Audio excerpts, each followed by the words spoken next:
Endocytosis, endocytosis. देखो endocytosis सबसे best explain होता है एक ऑर्गेनिज्म में, अमीबा। तो अमीबा में हम पूरा का पूरा एंडोसाइटोसिस आपको समझाने वाले हैं। देखो अमीबा का बॉडी कैसा होता है, हम आपको बोले थे कि इसका शेप फिक्स नहीं होता, पिछले क्लासेस में हम डिस्कस किए थे कि अमीबा का शेप फिक्स नहीं होता। देखो लेट्स सपोज करो ये अमीबा है। अब अमीबा के पास कोई फूड पार्टिकल आया, छोटा सा टॉपिक है जल्दी खत्म हो जाएगा, सुनो ध्यान से। कोई फूड पार्टिकल अमीबा के पास आया, तो पता है उस फूड पार्टिकल को देख के अमीबा कैसे करती है, अमीबा बोलती है आओ आओ हम तुमको लेना चाहते हैं, अपने अंदर लेना चाहते हैं। तो ऐसे ऐसे करके वो अपना अपने बॉडी से एक तरीके से एक्सटेंशन बाहर निकालती है। इस तरीके से जहाँ भी फूड पार्टिकल उसको दिखेगा ना, ये फूड पार्टिकल था, इसको देख के अपना हाथ बढ़ा लेती है ऐसे करके, और इसको हम लोग स्यूडोपोडिया बोलते हैं। इसको याद करना तो याद करो, नहीं याद करना तो कोई ऐसा इंपॉर्टेंट नहीं है, आपकी बुक में नहीं है। ये जो बाहर अपने स्ट्रक्चर्स को भेज रही है ना फूड पार्टिकल्स को लेने के लिए, इन स्ट्रक्चर्स को हम लोग स्यूडोपोडिया बोलते हैं। अब देखो अब क्या होगा, इसको जैसे हाथ फैलाएगी उसका इसको अंदर ऐसे घेर लेगी, ऐसे करके इसको घेर लेगी। पहले तो ऐसे करके हाथ फैलाएगी, उसका ऐसे करके उसको हग कर लेगी। देखो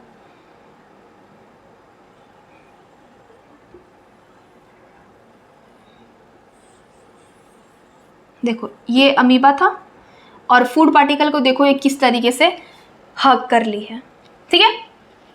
इसके बाद क्या होगा, इसके बाद बस नॉर्मली ऐसे यहाँ से ना, अब यहाँ से ये इस तरीके से अंदर चल जाएगा, मतलब ये इस तरीके से यहाँ पे ज्वाइन हो जाता है। ज्वाइन होने के बाद पता है क्या होगा, ये तो इसका न्यूक्लियस था, ऐसे इस तरीके से एक वैक्यूल बन जाता है जिसके अंदर फूड पार्टिकल होता है। इसके अंदर ये फूड पार्टिकल है, ये जो आपको दिख रहा है ना, ये फूड पार्टिकल है जो ये अमीबा अपने अंदर ले चुकी है, और इस पूरे स्ट्रक्चर को हम लोग फूड वैक्यूल बोलते हैं, ठीक है। फूड वैक्यूल बोलते हैं जिसके अंदर हमारा फूड पार्टिकल होता है। तो देखा इसने कैसे फूड पार्टिकल्स अपने अंदर ले लिया।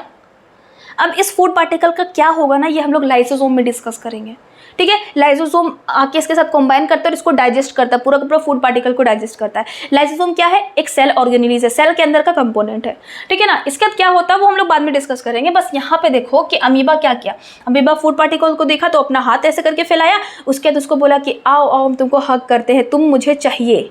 तो ऐसे करके इसको हग करता है और अपने अंदर इस तरीके से ले लेता है, और जो स्ट्रक्चर फॉर्म करता है उसको हम लोग फूड वैक्यूल बोलते हैं। तो ये जो पूरा प्रोसेस है ना, पूरा प्रोसेस है फूड को इनगल्फ करने का प्रोसेस, इसी को हम लोग एंडोसाइटोसिस बोलते हैं।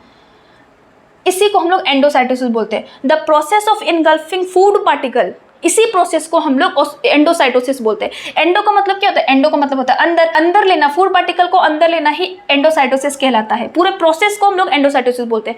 अब ये बताओ एंडोसाइटोसिस हो कैसे रहा है, अगर ये मेम्ब्रेन फ्लेक्सिबल नहीं होता, इसका ये प्लाज्मा मेम्ब्रेन है, ठीक है ना, ये जो आपको दिख रहा है बाहर, ये तो प्लाज्मा मेम्ब्रेन है। अगर ये प्लाज्मा मेम्ब्रेन फ्लेक्सिबल नहीं होता तो क्या ये अपना हाथ ऐसे करके बढ़ा पाता, नहीं बढ़ा पाता। तो ये फूड पार्टिकल को इनगल्फ इसलिए कर पा रहा है due to flexibility of plasma membrane. तो आपकी बुक में भी यही लिखा हुआ है कि प्लाज्मा मेम्ब्रेन की फ्लेक्सिबिलिटी के कारण अमीबा फूड को इंगल्फ करता है, या फिर कोई भी ऑर्गेनिज्म फूड को इंगल्फ कर पाता है, और इसी प्रोसेस को हम लोग एंडोसाइटोसिस बोलते हैं, ठीक है।